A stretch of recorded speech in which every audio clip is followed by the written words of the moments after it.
Maybe crossing the line is Rachel. Maybe Rachel has to do that. RedAnt gave birth to itself with my own sacrifice of life the night I died on the side of the road in a car crash back in 2001. Creating wearable art was a way of art therapy, and I found myself being able to express what was going on with me, inside and out. Through art, I was still discovering how to speak my own voice. Through raw materials and giving life to my own manifestations, I was able to create that platform to tell my own story. Through my journey, I discovered my horrors, my fear, my laughter, and my joy, and eventually through massive destruction of my own ego, I fell from my own grace. Upon re-emerging, I discovered how to stand, and in doing so, I accepted my own power. I guess for myself, art is about going on that spiritual quest inside oneself, stepping out of your cognitive thought process and allowing these experiences we are having to emerge and wash over you. In these moments, there is much surrender and letting go and accepting that it is okay to just be whatever you are in that moment. In those moments is where we find inspiration of our own voice, speaking through our creations, and what takes shape is something beyond any formula someone can teach you.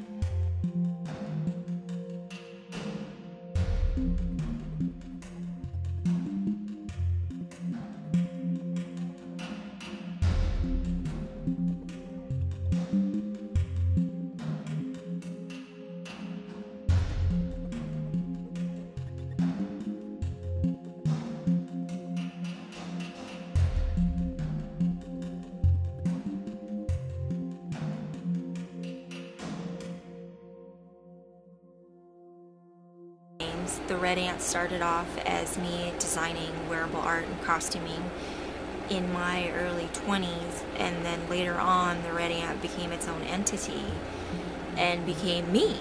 It had its own persona and alter ego, and when I used to go out clubbing or out with friends or just out on the town, I wore nothing but my designed clothing, and literally this character would emerge, and there was a huge difference between Rachel, who is me, and the RedAnt, which is also me. But one is much more bolder, more outspoken, more just in your face and loud, and the other is very docile, a lot more so than people think.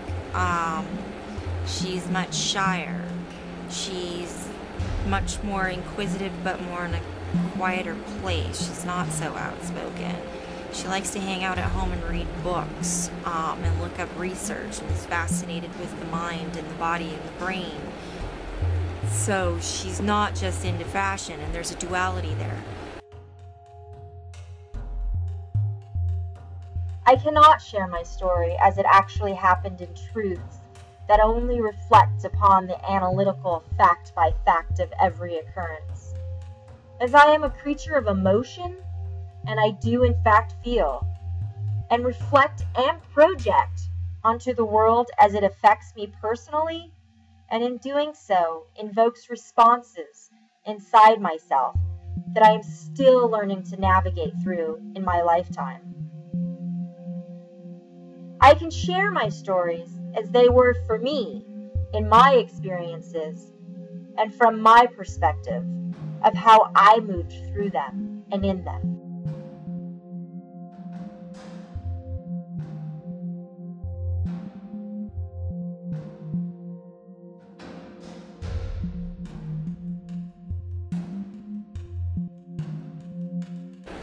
On my own personal journey and my own path, I've had a lot of failures. I've fallen on my face many, many times, and it's been very, very painful. I've had a nervous breakdown. I've struggled with drug and alcohol addictions. I've dealt with and addictions doesn't necessarily just mean drugs or alcohol. All sorts of other addictions, emotional addictions, people addictions, food, health, mental health, emotions. Addictions can be anything unhealthy for you that you get obsessed with. I've struggled with I have trichotillomania, which means I pull my own hair out, and I've had that since I was a baby. My mom remembers me ripping my hair out, twirling my hair and ripping it out, breastfeeding. So as far as I know, I've always done it. They've treated it for an anxiety disorder. I've done behavior modification. I've done psychotics, antipsychotics, with doctors to try to, I guess, prevent it. Nothing really works. Anytime that I'm lost inside my head, or I'm thinking or over obsessing with stuff, I tend to twirl my hair on the sides, in the front, in the back, and I rip it out. That's my own dysfunction, and it's something I've lived with all my life.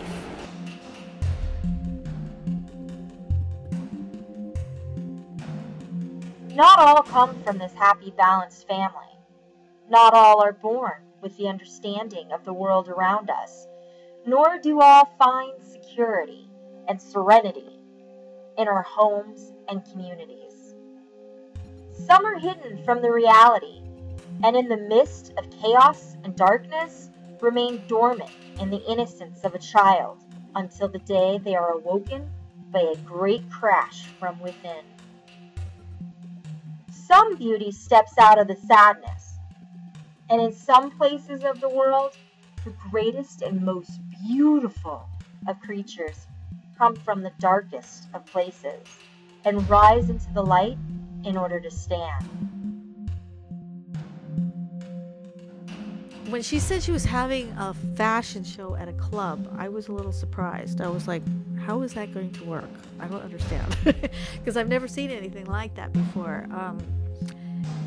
And then when I went to it, it made all the sense to me in the world, because her shows are not just fashion shows. They're more of an experience. Her fashions are more of an experience. They're not really clothes. It's like you're putting on an experience. And so, and her fashion shows are more like a performance art thing. And to watch the audience respond the way they did I was surprised. I was so, it really sold me that this was going to work, that it was going to happen.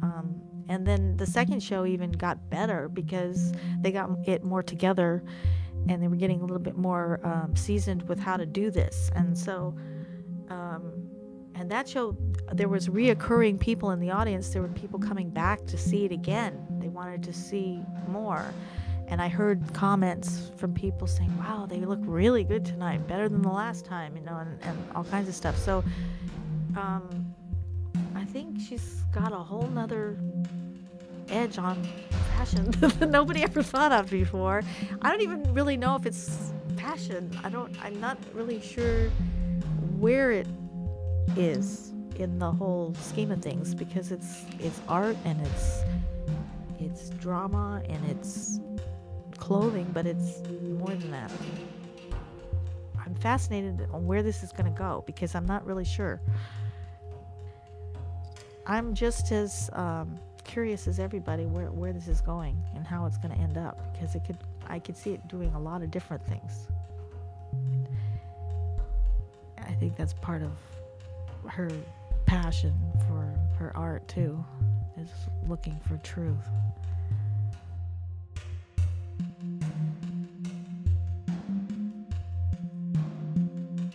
But I've also accomplished a lot. I am very proud of my portfolio. I am very proud of the things that I've accomplished, and I've worked really, really hard to make things happen on my own, as well as with help from so many volunteers, so many amazing people I've crossed paths with that have offered their support, their resources, their money, their skills, their talent, whatever, that has really helped me move forward, not just with my art and my career, but also in my personal life.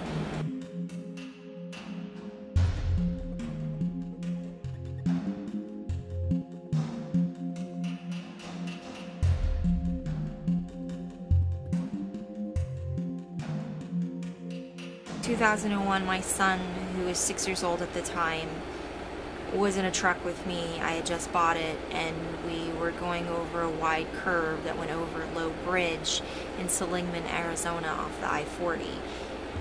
It was snowing out. I hit black ice. The truck flipped, so the tail went over the front end, bouncing sideways this way, 70 miles an hour, and flipped off the bridge and down an embankment and landed upside down. My son flew 30 feet across the freeway, landed on the wrong side of the road and in a bush. Mind you, it was like 5 or 6 o'clock in the morning. It was not light out yet. It was like dusk. So it was like the sun was about to come up, but it hadn't yet, so it was still pitch black. I, on the other hand, wasn't able to fly out of the vehicle.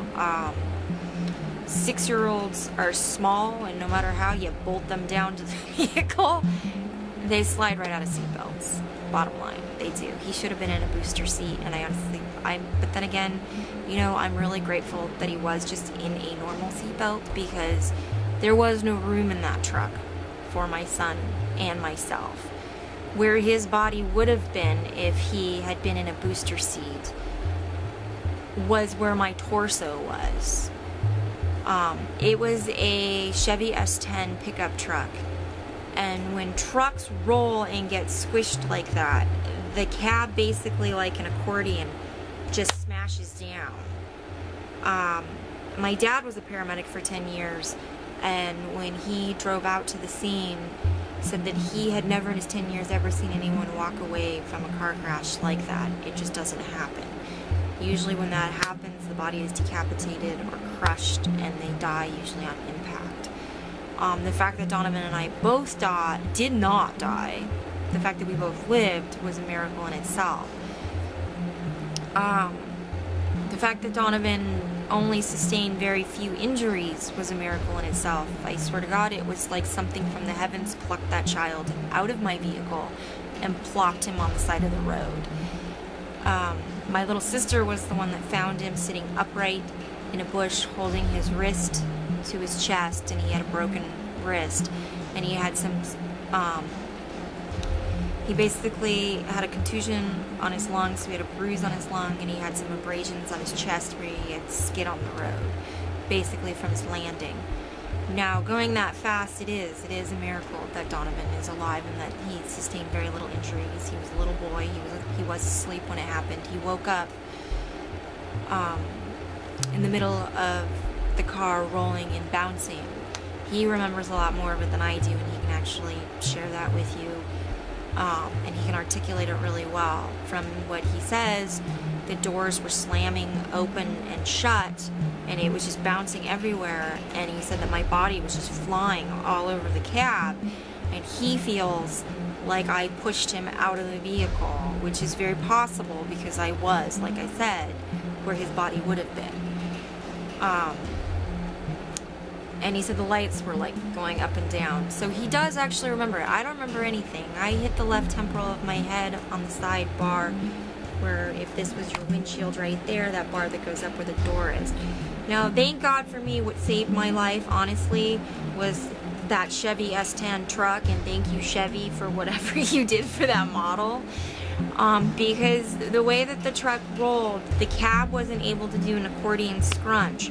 That bar bent, and it bent just enough that when it crushed all the way down, it created a wormhole. And in that wormhole was where my body got stuck. So the truck was upside down. My right leg, the tibia, which is the top bone of your leg, basically snapped in half and literally jammed right through my shin. About that much of my tibia shattered. It's probably about maybe 2 inches. Shattered and was destroyed. Gone. Thank God for modern medicine, or I'd be decapitated. I wouldn't have a leg, not decapitated, but they would have had to amputate it. Thank God for modern medicine. But basically, it was sticking out, so I was basically bleeding out my leg. My left leg, on the other hand, and my right ankle got crushed. It basically, while my leg was like that, sorry to backtrack, while my leg was like that, my right ankle got crushed in between the dashboard and the steering wheel and was just pinned there. So it was like basically my right knee was in my chest, my tibia was sticking out, it was bleeding, and my ankle was crushed between the dash and the steering wheel. I'm not a contortionist, and though I might be bendy and flexible with my legs and whatnot, that's not a normal position.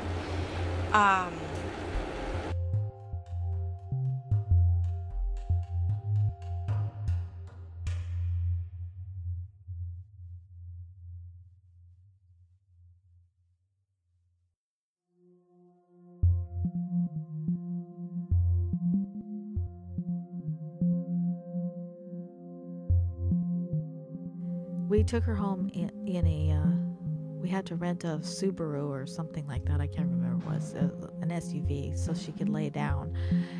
And her father drove her home. Well, we tried to put her in a nursing home, and that didn't work out so good because there was all these old people and they were moaning and groaning, and she was miserable there.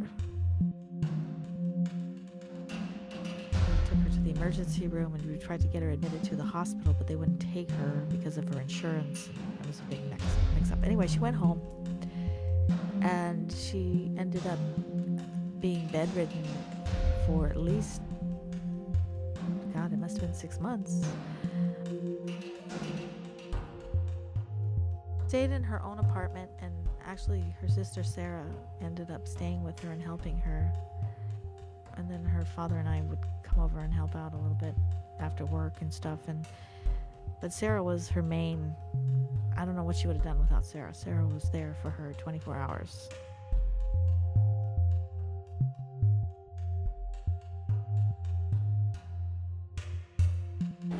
My left leg, on the other hand, my knee basically bent all the way backwards, and in doing that it dislocated itself and it ripped the ligaments and the tendons in half. It literally severed them. So my leg was pretty much, for lack of better terms, it was fucked.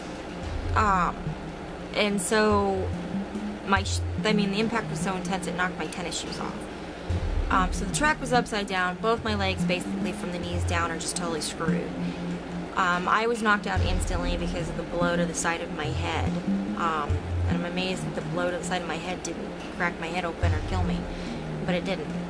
My little sister, and this is a huge factor of why I'm still alive, traveling. I don't travel alone. My little sister and my mom and my niece and my son's rats, his little pet rats that we used to travel with, were all in a rent-a-car directly behind me. I was the lead vehicle. So I hit the black ice, I spun around, flipped, rolled, crashed. And then the other car behind us, my little sister was driving the vehicle, and from what she says, they saw it. They literally saw it happen. They said they saw taillights go on, and then they saw this car, and Sarah said it was like one of those movies. It was like the world was just spinning in circles, and it was silent, and you saw what was going on, and you were just completely in disbelief that it was happening. My mom talks about it, and all she can remember thinking was, that's my daughter. And so my little sister said that she went to go open up the side door, and mind you, they're driving like 65, 70 miles an hour behind me. Sarah said because she saw it all happening at once, she slowed down, and thank God she did, because my mother tried to open up the side door, the passenger door, to try to jump out. It was mother's instinct. Not that that was an intelligent thing to do, but a mother's instinct, when it is that powerful, is to try to save your child. And so she naturally went to jump out of the vehicle to do so. My little sister said she had to basically slow down the vehicle and grab my mother and hold her in the car. They did slow down enough that when they hit the ice, they skid all over the place and slid all over the place, and they were able to basically veer off the side of the road and finally stop. Now, when they got out of the vehicle, there were no sounds, there was nothing, it was dead silence. There was dirt flying in the air and tire wheels spinning. There was no sound whatsoever. There was no response from me at all. My little sister said that she finally eventually heard crying, and she found Donovan and plucked him up and put him in the car that they were in. And they went to me, and the only thing they could see was my left toe that was in its socks barely hanging out of the driver's side window. They couldn't, no matter how low they got to the ground, they couldn't see inside, and there was no response. And that went on for what seemed like probably forever. In real life, it was about 5 to 10 minutes of nothing. Eventually, I did come to. All I remember is knowing I was going to crash. I felt like the car was spinning, but I couldn't see what was going on. It was really blurry. And for me, I remember letting go. It was like I knew that I was going to crash, but there was also this innate feeling that I would be okay. And I didn't know why, and I didn't question it. I just took my foot off the brake, and I let go of the steering wheel, and I literally allowed myself to crash.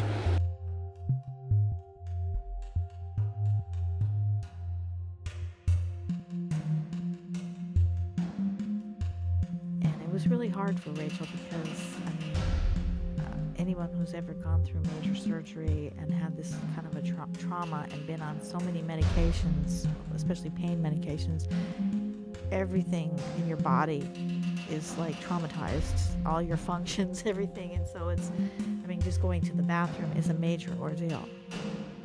So, I mean, it took her a long time to be able to get herself into a shower, you know, she had to, and everything. I mean, she had to relearn everything. She was in a wheelchair. She had to learn how to use the wheelchair. So, I mean, it was a lot of trauma. And it was traumatic for everybody around us, too, because, I mean, none of us had had any experience with this. It was...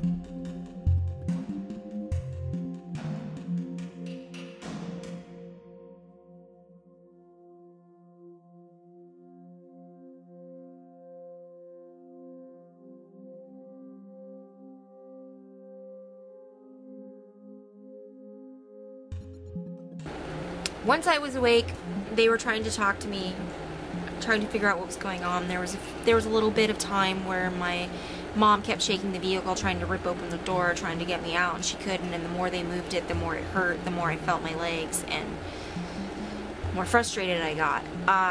And it was freezing, mind you. It was snowing out, and that also contributed to me being alive right now, because it did slow down the blood loss coming out of my leg.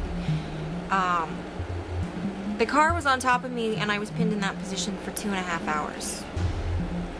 That's a long time. That's a long time to be on the side of the road with your bones sticking out, bleeding to death. In that time, 6 other vehicles hit that black ice and spun out of control, rolled, flipped, crashed around my vehicle. About every 15-20 minutes, you'd hear my little sister literally scream, "Oh shit." And I would hear my mother scream at the top of her lungs, totally freaked out. And I could smell dirt flying, and I can hear a vehicle coming towards me. There's nothing I can do. Except surrender to it and go, well, if it hits me, pretty much I'm screwed. Like, that's all it's going to take. If my car collapses any further, it's going to squish me. If a car hits me, it's going to push me down the road and literally rip my body in half. So you kind of just have to surrender in the moment. Now, while I was in that car, I didn't feel alone. I very much felt like there was somebody or something watching over me. And as time progressed, I got more and more tired and more sleepy. And I just wanted to go to bed. And I remember just feeling like I'm just going to go to sleep and wake me up when it's done. Because I can't stay awake anymore. It's too painful. It hurts too much. And I'm done listening to this. And I remember my little sister screaming at me, "Don't you dare fall asleep. Don't you dare shut your eyes. You need to stay awake."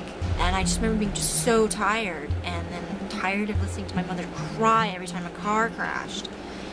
Later on, I found out, mind you, that there was a police officer that showed up immediately on site and sat over on the side of the road. And for some reason, he never put up flares to slow traffic down. And I never understood that to this day.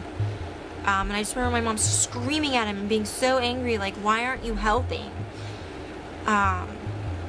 And then the ambulance 2.5 hours later showed up, and they hit the black ice and got hit by a car, actually, and they crashed. And at that point, they called the choppers in.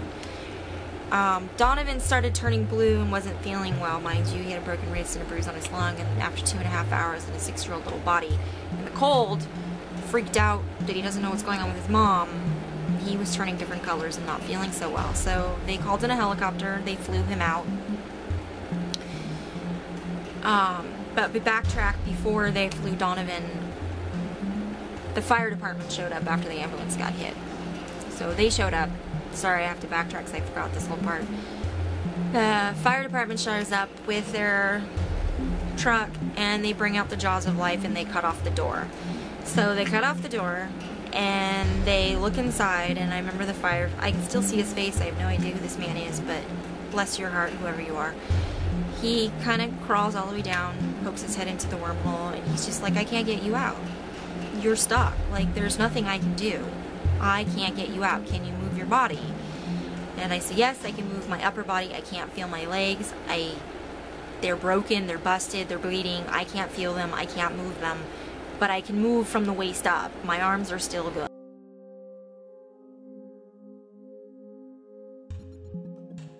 Watching somebody you love having to go through all this is just, it's incredible. While she was in bed, she started doing this art. And she had bought some wedding gowns.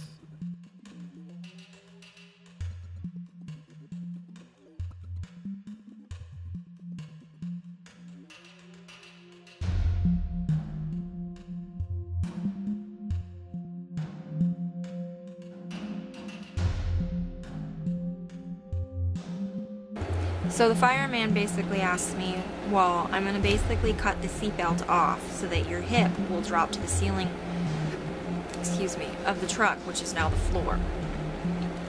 So he cuts off the seatbelt and he goes, I'm going to basically unwrap your legs and it's going to be really painful, but I'm going to brace your legs and I need you to push yourself out. You're going to have to get yourself out.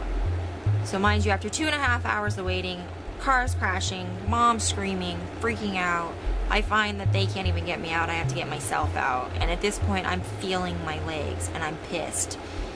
And before that, I was tired and lethargic and ready to go to sleep. So this basically is what woke me up. I was mad and I was screaming and I was swearing. And every time he'd tell me to push, I pushed myself out backwards while they braced my legs, and it felt like they were ripping my legs off my body, is the feeling that it was. It was horrible. They got me out of the car finally, flipped me over, did all their medical stuff that they do, and as they were wheeling me away to the ambulance waiting for another helicopter for me, my little sister said that it really scared the crap out of her. She made Donovan close his eyes, and the last thing I remember hearing from my son from the vehicle before they took him away in a helicopter was him asking, is my mother going to live? And that was the last thing I heard Donovan say. And I wouldn't see or hear from my son for 3 weeks after that, and I will tell you a little bit about that later. Sarah said that when you asked Sarah about it, she said that my body had bloated up and turned a different color. It looked like a corpse. It was so swollen, which is apparently what happens when you die. Essentially, your body swells up and becomes a corpse. It becomes bloated, as it was. It should have didn't look like me. It was covered in blood and it was mangled. Had tangerine orange hair because I had just dyed my hair that morning. But beyond that, she said she couldn't, it was just a mangled, bloody mess, bloated corpse. It didn't look alive, and she didn't know what to make of it, and it should have scared the shit out of her. They put me in the ambulance, and they asked me if my son can take the first helicopter because he didn't look well, and he did. The firefighter actually stayed with me and held my hand all the way up until they put me in the helicopter, and bless his heart for that, because I was terrified. And that for me is when I started crying, and being really scared, and it really hitting on what was going on. They cut off my clothes and they put me in one of those suits where they brace your legs and they basically blow it up, and it pushes all of the blood from the lower half of your extremity up to the heart, which means you're not doing so well. And they called ahead and got permission, and they injected me with a whole bunch of morphine while I was in the ambulance, which is not what they normally do unless they're making you comfortable to die. which I didn't know until later on. Flashing forward, I'm in the hospital and my father walks into my room and asks me in intensive care, I need to ask you this and I know the answer to it, but I have to ask you anyways before I start freaking out at these people. They had called social services because when I got to the hospital there were such high levels of morphine in my system, and they don't normally give morphine to people in an ambulance. That's not the norm. And so for some reason wires got crossed and they thought I came into the hospital when they operated on me doped up on morphine. So naturally they thought that I was junkie driving her 6-year-old son and got in a car crash because I had nodded off at the wheel. So they called social services in, and who had called my ex-husband and said that I was under the influence. I don't do heroin. I've never done heroin. Needles terrify the hell out of me. It's not something I would do. I wouldn't even smoke it or whatever, however else you take it. It's not my thing. I've never been into opiates. And my parents know that, but they had to ask because there was such high levels in my system. So my dad being an attorney, my mother being a social worker, and my stepmom being an RN, and all of them happened to be at the hospital with me, they wanted to read my blood charts and they wanted to look at all of my charts as far as when I came into the hospital, and they wanted to know exactly what they administered in my body and when they administered it and what took place out on the scene. My dad originally was a paramedic for 10 years and then he went to law school and is now an attorney. So naturally everyone in my family, all my parents have backgrounds in those fields, so naturally they're gonna ask questions and they're gonna want to see this evidence. So through all of this, they found out the social worker made a mistake. She was fired off the case, and a new social worker was put into place, and it was corrected that no, I was not on drugs. They actually administered those drugs to me, and it was because they thought that they didn't think I was gonna make it, so they were trying to make me comfortable because I was in so much pain.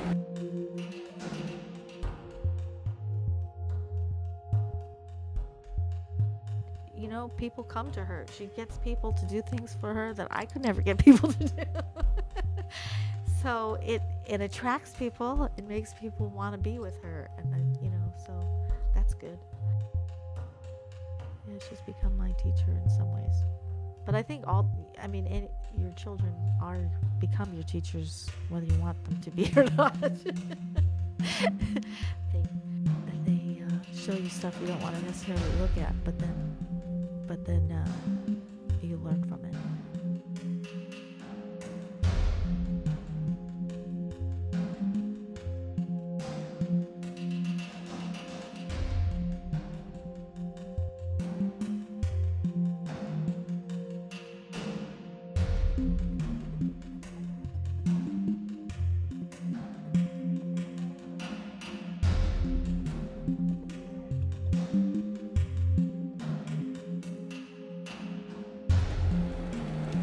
When I got home from the hospital, I was told I was never going to walk again. Nothing from the waist down worked. I had no control over my bladder. I had no control over my bowels. I had no control over everything. My pelvis had been crushed dearly, and I was banged up from head to toe, completely bruised all over and crushed and squished.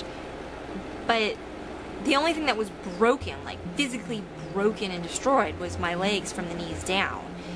My right leg, because I was missing tibia, they cut open my knee, drilled a hole through the two pieces of my tibia, and then bolted it at my ankle and at my knee so that it wouldn't spin. And basically there's a titanium rod that holds those two pieces of my tibia together to this day.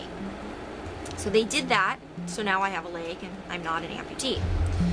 My left leg, they wanted to operate on, and they wanted to surgically attach all the ligaments and tendons back together and make that leg right. Well, my father and my parents being in those fields, they refused. They were like, she's 23 years old, it's very possible her body will heal itself if you stabilize it.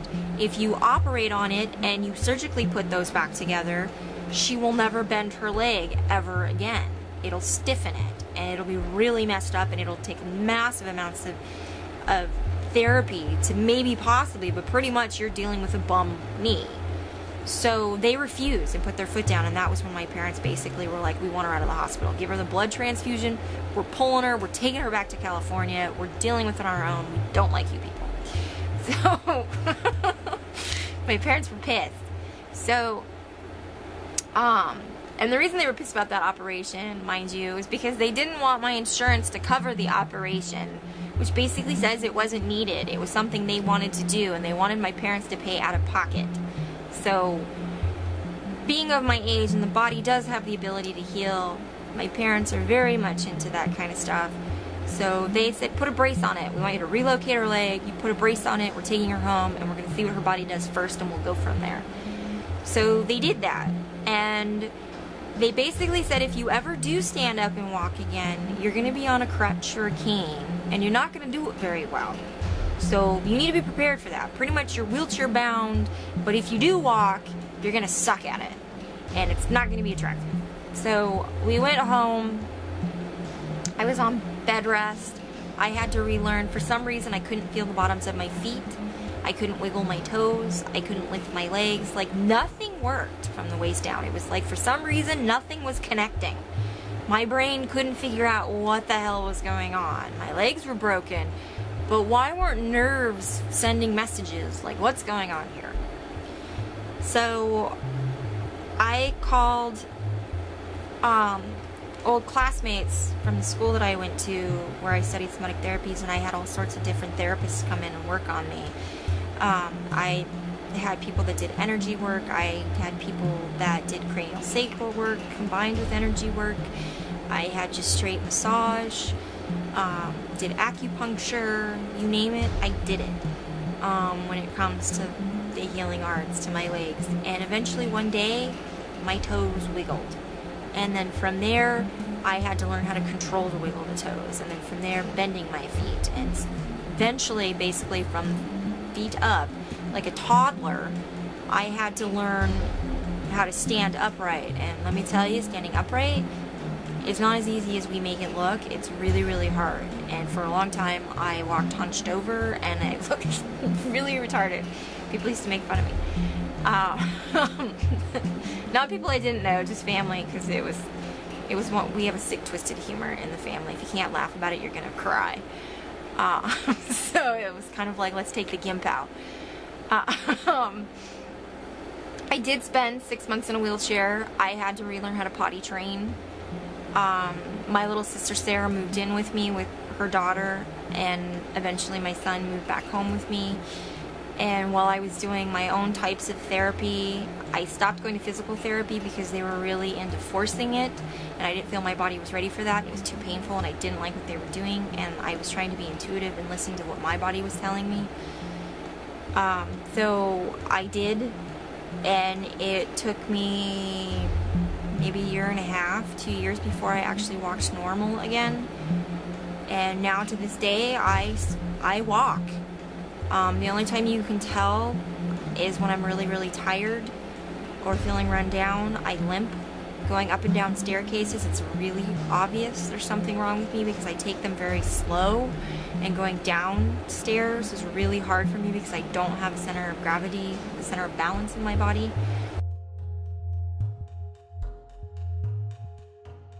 For the first time, realizing that you actually do need people, and it's okay to need people, and realizing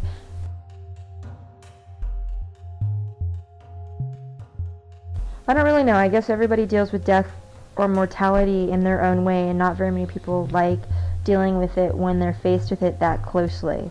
A lot of people stepped out of my life or stepped aside simply because they didn't want to see me like that, or had their own issues with life and death and that whole cycle.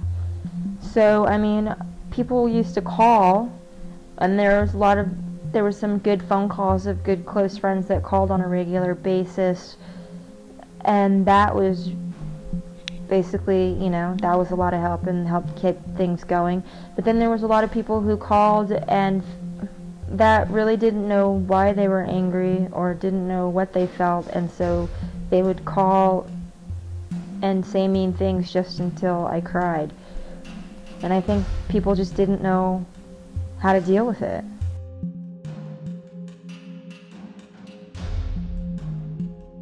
I think people want to be inspired. I think people like being inspired. And I mean, it was amazing to watch, and I think a lot of people have dreams, and I think a lot of people have things that they want to do with their lives and are simply afraid to take a chance to throw themselves out there. And I think so many times, or so often in life, we're told why we can't instead of why we can, and people get defeated really easily. I mean, the first time that somebody tells you no, you literally turn away and walk away from whatever it was that you were doing simply because someone rejected you. And I think it's inspiring for people to watch somebody else who's not above them, that doesn't come from, you know, a certain station in life or whatever, someone that is just the same as they are. It could be the person next door that's actually just going out there and throwing themselves out there without a clue of what they're doing, without any educational background, without anything other than the will to actually do it, and just grab life by the balls and just go with it.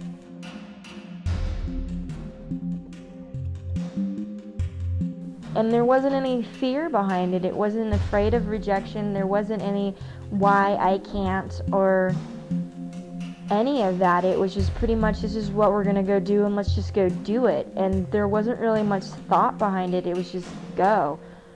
And when you talk to people, you just kind of, everybody loves stories of triumph over tragedy. Creating beauty from sadness, taking horrific things that happen to you in your life, and instead of taking them to a negative place, taking them and making something positive out of it. That gives hope that there is something better. The grass is always greener on the other side of the fence. You just can't hop it. You have to actually walk around. I think it inspires other people to follow their own dreams, and that you can, and there's no reason that you can't, and that everything in life is only a hand's reach away, and half the time you just have to arrive.